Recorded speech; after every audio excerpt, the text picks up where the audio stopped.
I want to bring in right now a guest who has quite a bit of historical perspective on this.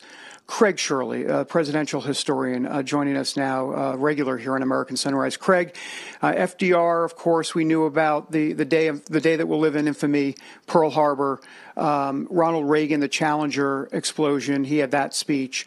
George W. Bush with his speech. If you think about all of it, it's just it's a pretty remarkable time, and I'm wondering to get your reflections on 9/11 specifically and where this ranks, if you will, in changing American history. David, I heard your comments earlier, and I couldn't agree with you more. Our political leaders failed miserably in the aftermath of 9/11. George Bush performed magnificently. We all agree on that in the weeks afterward. But then instead of calling for national unity like volunteerism or give blood or military service, he told people to go shopping, which to my mind isn't a great rallying cry for the American people to fight international global terrorism. So you're absolutely right. All good presidents say the presidency is ultimately about character. And George Washington, Abraham Lincoln, Franklin Roosevelt, Ronald Reagan, who are our four greatest presidents, all had superb character. But Reagan was very good about it. He said that great presidential leadership is not about doing great things. It's about leading people to do great things. And I think that well sums up what we're both talking about here. About presidential leadership and where they succeed and where they fail. John Kennedy, in the aftermath of the Cuban Missile, the aftermath of the Bay of Pigs, was performed magnificently. He took all the blame on himself. So you're absolutely right. Craig, let me play a quick clip of George W. Bush just days after the attack. This is him from the Oval Office. Have a look. This is a day when all Americans from every walk of life unite in our resolve for justice and peace. America has stood down enemies before, and we will do so this time. None of us will ever forget this day, yet we go forward to defend freedom and all that is good and just in our world. Thank you, good night, and God bless America.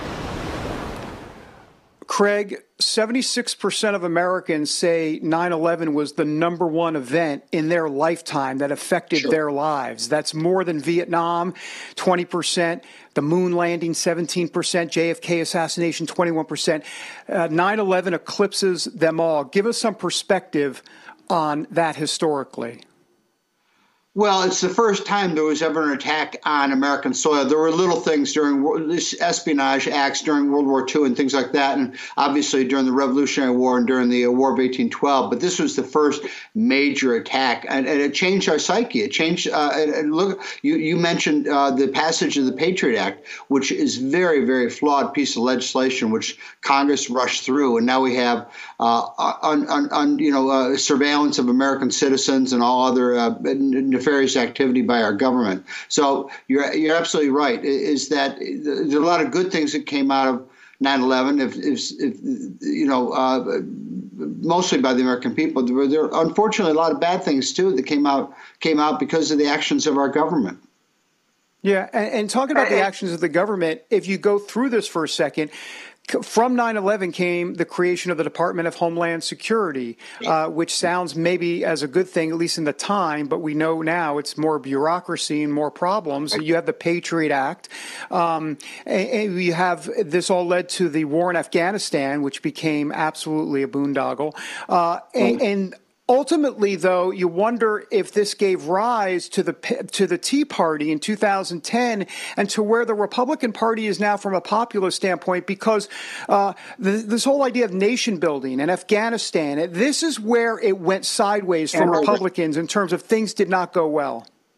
No, you're absolutely right. It changed the Republican Party radically. The Democratic Party wasn't affected so much, but for a time, the neoconservatives took over the Republican Party and resulted in the Afghan war and the Iraqi war, which to my mind was a terrible mistake.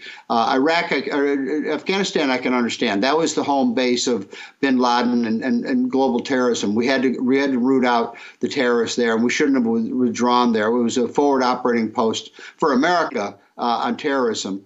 So, but how it changed the Republican Party for a time, and it gave rise to populism and the Tea Party, and ultimately Donald Trump came about because of the overreaction by the Republican Party to 9/11 and all the things that came as a result.